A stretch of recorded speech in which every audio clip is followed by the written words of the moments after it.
Hi, Kara Sheftel with BDS, and we're often asked, is a laser printer or an inkjet printer, do they have different costs per page?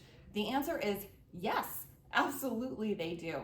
For inkjet printers, most of those are way more expensive if you're getting a non-commercial device versus a laser printer. Laser printer is the capacity that we have in order to get that device going and create those images is so much less expensive than ink.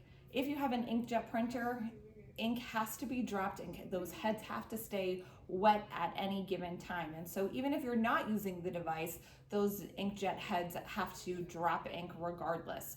So yes, absolutely, cost per page on a laser is way less expensive than cost per page on an inkjet device. With that said, for our normal printers, we do offer a line called RESO, and RESO devices are commercial grade inkjet printers, and those devices are a fraction of the cost of our toner devices, but the quality is much less. That is made for transactional printing, where a whole bunch gets printed really, really fast, but you know people are gonna throw it away. If you're doing something that needs to be high quality, needs to be able to be scanned at some point, needs to be retained for any kind of reason, then you definitely want that laser printer. For all things print, you can reach us at bdsdoc.com or like and follow this channel.